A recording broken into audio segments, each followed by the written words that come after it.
My wife Sherry thought I didn't know about her plans. She thought I was stupid or at least unaware of her growing affair with her coworker Todd. She believed that I would let her toot my horn and that I would accept that she would continue to sleep with him. She had one more thing coming. She didn't realize that I'd been suspicious of her for a long time. I had noticed changes, clear signs of infidelity, things like working late frequently, sexual upgrades to her closet, more aggressive sex, and losing all interest in all the things we used to care about. I tried several times to talk to her about it, but each time my concerns went unheeded. Sherry, of course, denied that anything was wrong. She said it was just my insecurities and my possessiveness working overtime, so I had no choice but to hire a private investigator. I refused to remain blind to the truth. I would never tolerate my wife cheating on me. I had made that clear from the very beginning of our relationship and repeated it many times over the 10 years of our marriage. So, it was with mixed feelings that I sat in private investigator Jake Sloan's office and listened to his report. I was relieved when he made it clear that Sherry had not cheated. However, that relief was short-lived when he added the word, "for now." As he explained, my wife was having an affair. It just hadn't gotten to something sexual, but it was only a matter of time. Apparently, Sherry and Todd were what they called working spouses. I hated that term. Sherry had only one spouse, me. Some might find that expression cute and harmless, but to me it meant that she was having an intimate relationship with someone else. Well, as it turns out, that's exactly what she was having. According to the private investigator's report, Sherry and Todd had lunch together every day, just the two of them. They held hands and sat next to each other. He provided numerous photos of them hugging, sometimes even kissing. I was infuriated by what I saw and wanted to strangle that smug jerk Todd. In addition to lunches, the lovers often worked late together, even though there was no good reason for it. It was as if they wanted to avoid going home to their respective spouses and siphon as much of our time out of each day as possible. The detective told me that he was able to trace Sherry's emails and messages. I knew this was completely illegal and I could never use it in a divorce. In our state, divorce for adultery was possible but difficult. No-fault divorces were much easier, and I didn't need to use evidence for that anyway. I just wanted it for my own purposes. Sloan refused to give me copies of the actual messages. He wouldn't even let me see them. Instead, he offered me a summary of what they contained. He assured me that my wife had never spoken disparagingly of me. Several times Todd tried to disparage me, but Sherry wouldn't let him. Well, I guess it could have been worse. Emails and texts confirmed their romantic relationship, although neither of them professed love. Their conversations were very sexual, bordering on sexting. Todd sent my wife pictures of his buddy, which she took delight in, reciprocating with shots of her bare breasts. As far as Sloan could tell, she hadn't sent any pussy pictures yet. As I sat in his office pondering my next steps, Sloan gave me the worst news of all. Todd's wife was going out of town for 3 days to visit her mother. The lovers decided to take the opportunity to meet up and consummate their relationship. The only thing standing in their way was me. They weren't sure how they could spend the night together if I was still around. Since I wasn't going to leave town, it would be nearly impossible. They were mulling over all sorts of plans. One of them was to tell me that Sherry was going on a girls-only weekend trip. She was afraid I would talk to one of her friends and find out the truth. She didn't want to involve anyone to create a viable legend, so the idea was dropped. Then they thought about forcing me to leave town. I laughed bitterly, remembering how Sherry had suggested I organize a golf trip with my buddies. I wasn't interested, which shot that option down as well.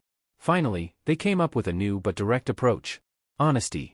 Todd believed that I was a cuckold in the making and that I would do anything to keep Sherry as my loving, happy wife, including allowing her to have an affair with another man. Somehow he led Sherry to believe that by sleeping with him, she would help improve our sex life and our relationship. He convinced her that all she had to do was tell me what she planned to do with Todd, and I would give in and let her do it. Obviously, the asshole didn't know me, but what surprised me the most was that Sherry bought into his bullshit.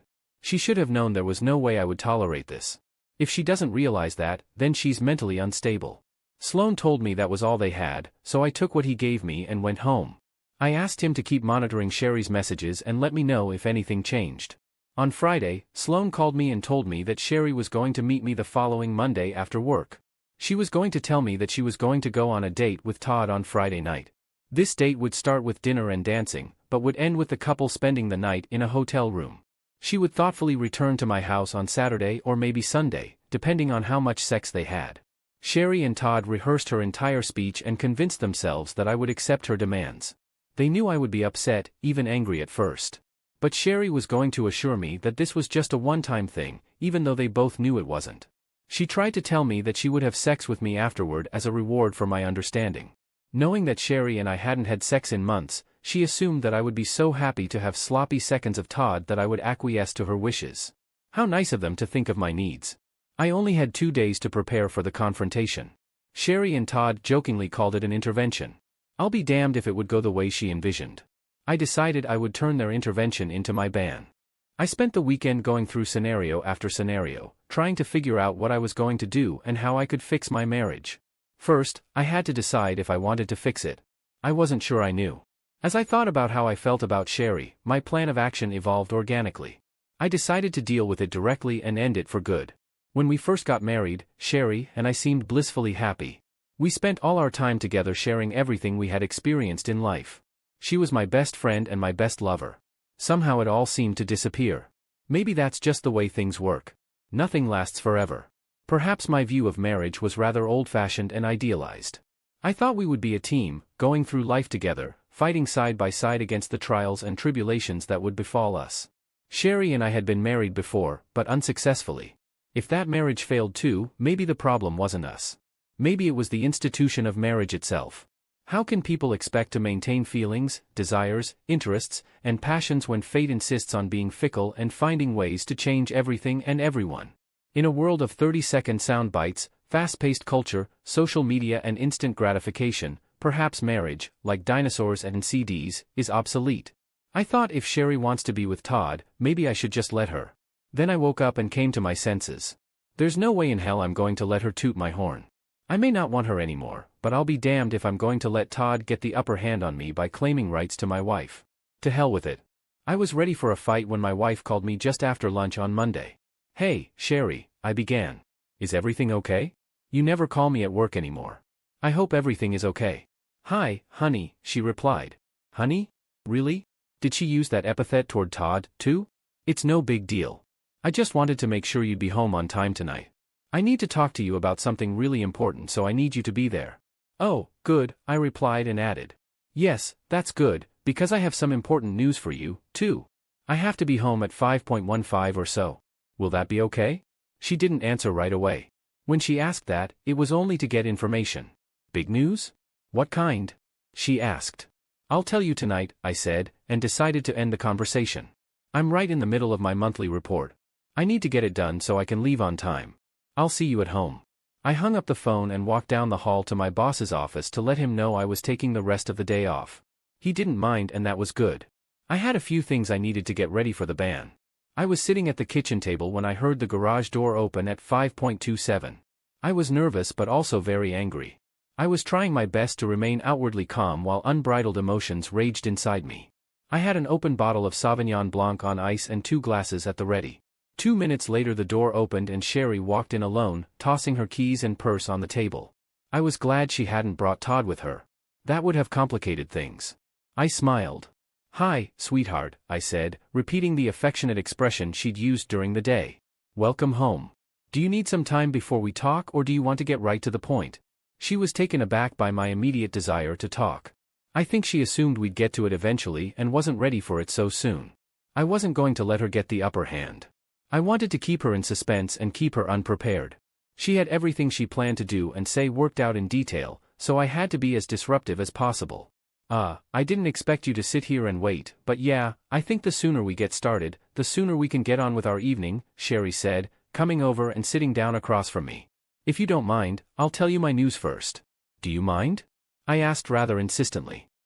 No," she said hesitantly. "It's okay." "Well, would you like a glass of wine?" I asked. I didn't wait for her answer. I poured us both a glass and put one in front of her. "Yeah, that would be great," she said with a sigh, lifting the glass and drinking half of it. I filled her glass as soon as she set it down. "So this is something I've been thinking about a lot," I began. "I'm not going to beat around the bush. There's no point in dragging this out." I paused, deliberately trying to create tension. It worked. Sherry stepped forward and stared at me. "What's the matter?" she asked. "I want a divorce," I stated bluntly and waited for her to get the message. It took about 3 seconds. Sherry's face gave away her thoughts and emotions. First, she was confused as if she didn't understand the words I was saying. Then it came to her what I had said and she was shocked. Fear and anxiety were quickly replaced by surprise. She was afraid that I might find out about her affair with Todd. Why? She asked, afraid of the answer. I don't love you anymore, I said. It looked as if I had stabbed Sherry in the chest. You what? She asked, struggling with my statement. I've fallen out of love with you, Sherry. I don't remember exactly when I stopped loving you. Elite. I knew exactly when. It was so long ago. I tried to ignore it as long as I could, but lately I've been finding it harder and harder not to face it. What are you talking about? She asked me. She looked like she was about to cry. I was surprised by her reaction. Do you remember when we first got married? I asked. Remember how we spent all our free time together? If we went anywhere, a store, a movie, the mall, anywhere, we did it together. It was like we couldn't bear to be apart. She nodded. I remember, Sherry said. We both had jobs, but we made a special effort to have lunch at least twice a week, and we couldn't wait until work was over so we could rush home and be together. I missed you so much every day and looked forward to coming home, kissing you and more often than not making love to you. We had hobbies in common. You made me take those stupid pottery classes with you. Do you know how much I loved doing it with you? I thought you hated pottery, Sherry said, looking at me intently.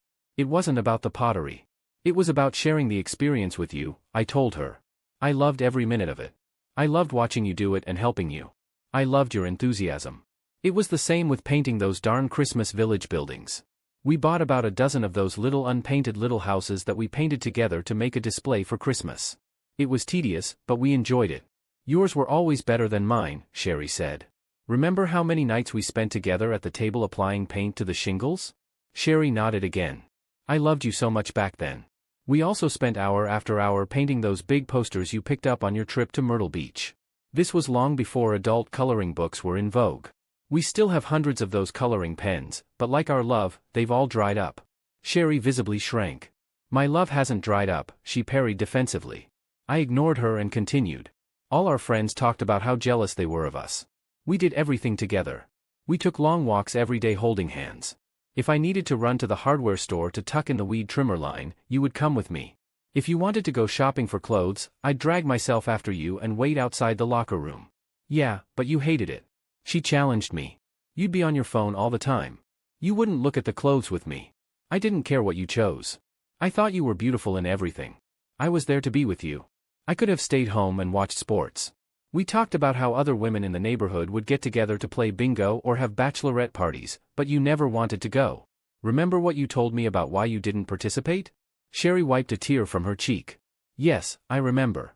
You said you didn't want to hang out with the chickens when you could hang out with me instead. Many nights we cuddled under the covers and watched You're Getting Mail. I love that movie, Sherry said, holding back tears. We must have watched it at least 100 times, I said, filling her glass again. I still want to watch it with you, Sherry exclaimed. I don't want to get divorced. I thought we'd grow old together, take cooking lessons, take ballroom dancing lessons, or just lie in bed and read books, anything as long as we were with each other. But we're estranged from each other, Sherry. I don't know exactly when it started, I said, looking intently into my wife's eyes. We went from eating out 2 or 3 days a week to eating out weekly. Sherry was the credit for that. She once told me that she didn't have time to eat lunch so often outside of the office. That was a lie. She still ate outside. Only she chose to do it with someone else. And then before I knew it, we stopped eating lunch together altogether. I started joining my coworkers at lunch. Over time I found myself enjoying their company, perhaps even too much. I exaggerated, but I tried my best not to put the blame on Sherry. I didn't want to make her get defensive and start fighting back. This conversation could go bad very quickly or turn into a scolding. That wasn't my goal, at least not yet. And then coming home early to spend time with each other stopped being so important. We worked later and later. When we finally did get home, we were often distant or distracted. Why didn't you ever talk about this? Sherry asked. If I had known it was important to you, I would have tried to have lunch with you more often or not work so late. You're right, I said, agreeing with her, even though I'd said it many, many times. I wish I could understand why it wasn't important for you to be with me. Maybe if I had, I could have changed or done something to make you want to spend more time with me. I think I failed in that regard. I felt like I was taking responsibility for our estrangement. That was far from the truth. I knew that if I hit Sherry with Todd first, we couldn't end the discussion without it getting nasty. I would never make her see my side of things. I'd be the controlling, jealous asshole. Before I revealed what I knew, I wanted her to remember what we had and think about her role in destroying it. Gradually, we stopped doing almost everything together. You started going to your bachelorette parties. I started going to poker nights. You'd go to spas on the weekends. I'd go golfing. Sherry, we could go all day without talking about the weather or the latest news. Our sex life began to suffer as well. Often we were too tired or not in the mood. When we first got married, we couldn't tear ourselves away from each other. We had sex 4 or 5 days a week, often several times a day. I'd fondle you while you cooked, and we'd skip dinner and do it all night. We'd go to the hot tub all the time, having fun all the time. We haven't gotten in a hot tub in over a year. I thought you didn't want sex anymore, Sherry objected. I have no idea where she got that idea. I think she was justifying her behavior by trying to make it my fault. Oh, God, no, I said with a laugh. I never stopped wanting sex. I'm just as horny now as I was 10 years ago. I just stopped wanting sex with you. I knew that would hurt deeply. She thought she had rejected me sexually, and here I was telling her that our lack of sex was because I didn't want her. I almost would have laughed if I hadn't been so hurt. What? Sherry asked in a broken voice. I don't think she expected me to say that. You didn't want to have sex with me? I lost all interest, I said absent-mindedly. You were a cold fish. You just laid there. You never wanted to do anything exciting or even remotely naughty. It seemed to me that you wanted to get it over with so you could get back to something more interesting, like knitting. All the while, I still wanted weekend sex marathons like I used to. Hell, you didn't even want me to give you an orgasm. Sex with you was boring, Sherry. You didn't even realize it, but the last few times, I faked it just to get it over with. You didn't, Sherry objected. You come inside me. No, don't you remember? You insisted that I use condoms for sex, even though you were on birth control. You said it was easier to clean up that way because my semen wouldn't drip out of you for hours. I told you I didn't like using condoms, but you insisted. You never looked at condoms, so it was easy to fake it. I just hummed, rolled off, and threw the empty condom away. You what? She yelled. She seemed totally mortified at the possibility that I wasn't enjoying sex with her. Good. My plan worked. Sorry, Sherry, I said, thrusting the knife in deeper. It was me, not you. She stared at me for a few moments. Her tears had dried, her face flushed. I wasn't sure if it was from anger, frustration, or embarrassment. I refilled her empty glass. She took it and took a big sip. It was only a matter of time, I continued, before we started looking for someone else we wanted to spend time with. I didn't mean me, but she didn't know that. Are you cheating on me? She suddenly asked angrily. Are you in love with someone else? Sherry, you know how I feel about infidelity. I made a vow to you when we got married, and I take that vow seriously. I know your first husband cheated on you, just like my first wife slept with a coworker behind my back. I would never do that to you, just as I know you would never stoop so low as to try to toot my horn. How could you think I would do that? I'm sorry, she apologized. You're right. I know you wouldn't do that. She looked guilty and couldn't meet my gaze. Her hands were shaking. Let's wait until after the divorce to sleep together for the first time, I stated, clearly hinting that I had a new love interest. Which brings me back to my big news. I've already met with my lawyer and finalized the paperwork. You should be served on Friday. Wait, what? She asked, getting desperate. I told you that you'll be served with divorce papers on Friday, I said, trying not to smile. It's for the best. That way you can get your freedom back and do what you want. And so can I. We can admit that the last 10 years have been a waste of our time and move on. They weren't a waste of time for me. Come on, Sherry, I said, I think you want this as much as I do. I mean, let's be real. You haven't wanted to be with me for a long time. Our wedding was a mistake. I'm not the person you want to be with. No, you're not, she objected. I don't want a divorce. You can't get a divorce just because you want one. I don't want to divorce you. I want to be married to you forever. I love you. I'm sorry, Sherry, but I don't love you anymore. This is a no-fault divorce state, so we can just split all the assets, 50-50. I mean, it's remotely possible to get more than half of the assets, but that's only if one of us cheats and we can absolutely prove adultery. But none of us cheat and are unlikely to do so before Friday, right? So we can make a clean break. I'd like you to come with me to the bank tomorrow so we can divide the money from all our accounts equally. We'll have to open new accounts, get new credit cards, and change all the utility bills. And we'll have to sell the house. I have a realtor coming on Wednesday to put it on the market. Wait, you're in too much of a hurry, Sherry yelled. I don't know what to do. Please stop, she cried again. Don't worry. I've already packed my things and I'll be staying in a hotel room until I can move permanently. You can stay here until the house is sold. Wait, damn it, Sherry shouted. Please wait. There's no need to wait, I said, right? We don't have to put this off any longer. I mean, we have to take care of everything before Friday, don't we? Why, what's so damn important about Friday? She asked demandingly. Well, Friday's the day you go on a date with your boyfriend, Todd, right? Isn't that the day you two plan to spend the night in a hotel together and fuck all night? Sherry froze. Her eyes seemed about to pop out of her orbits. Her mouth was open like a dying fish. She tried to say something, but all that came out of her throat was a hiss. Did I have the wrong day? Wait, I said, pulling a folder from under a stack of Better Homes and Gardens magazines and opening it. I pulled out a sheet of the private investigator's summary report and slipped it between us and showed it to Sherry. I pointed to the part about her plans to fuck Todd on Friday night. No, I'm right. See, it says here that you and Todd made reservations at the Gaylord Texas for Friday night. That's not, she started, but I cut her off. It's not what it looks like, I asked her, finishing the sentence after her. Oh, do I need to show you the pictures of you and Todd kissing at lunch? She stared at me and the tears flowed again. I'm sorry, she said quietly. Now I remember exactly when I stopped loving you, I said with a wide smile on my face.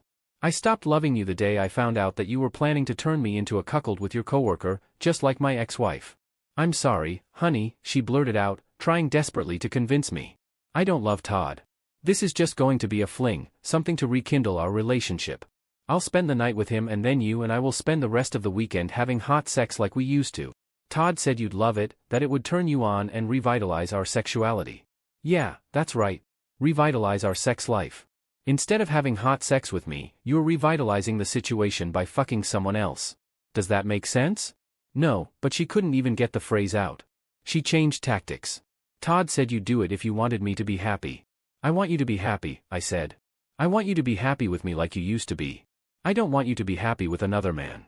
Are you out of your mind or what? How could you think I'd be okay with that?